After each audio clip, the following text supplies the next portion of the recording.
Urwandiko rwa mbere Pawulo yandikiye Abakorinto, igice cya 6. Iyo umuntu wo muri mwe afite icyapfa na mugenzi we, mbese ahangara kuburanira ku bakiranirwa ntaburanire kubera? Ntimuzi yuko abera bazacira ab'isi urubanza? Kandi ubwo ari mwe muzacira ab'isi urubanza, ntimushobora no guca imanza z'ibintu bito hanyuma y'ibindi? Ntimuzi ndetse yuko tuzacira abamarayika urubanza, nkanswe iby'ubu bugingo? Nuko rero, niba mufite imanza zo gucibwa zerekeye ku by'ubu bugingo, ni iki gituma mubishyiraho abatagira icyo bahuriyeho n'itorero ngo abe ari bo bazica? Ibyo mbivugiye kubakoza isoni. Mbese koko nta munyabwenge n'umwe uba muri mwe wabasha gucira bene se urubanza? Ahubwo mwene data akaburana na mwene data wundi, kandi baburanira ku batizera. Nuko mumaze kubonekaho icyaha rwose, kuko muburana musubiranamo. Mbese ni iki gituma mudahitamo ahubwo kugirirwa nabi? Ni iki gituma mudahitamo guhuguzwa?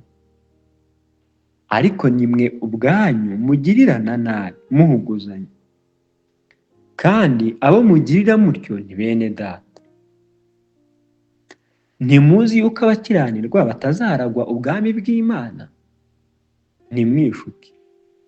Abahehesi, cyangwa abasenga ibishushanyo, cyangwa abasambanyi, cyangwa ibitingwa, cyangwa abagabo bendana, cyangwa abajura, cyangwa abifuza, cyangwa abasinzi, cyangwa abatukana, cyangwa abanyazi, bene abo ntibazaragwa ubwami bw'Imana.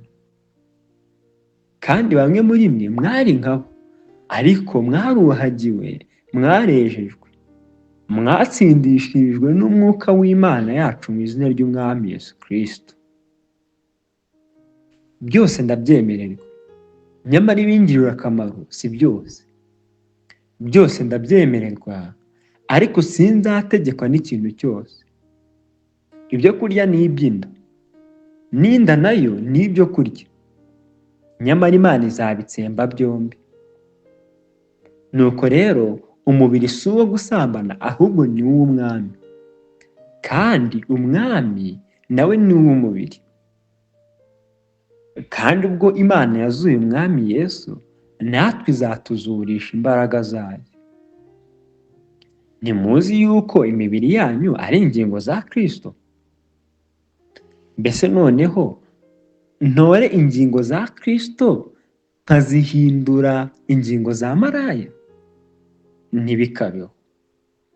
Ntimuzi yuko uwifatanya na maraya aba abaye umubiri umwe nawe?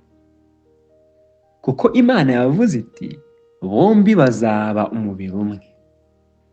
Ariko uwifatanya n'Umwami Yesu aba abaye umwuka umwe nawe. Muzibukire gusambana.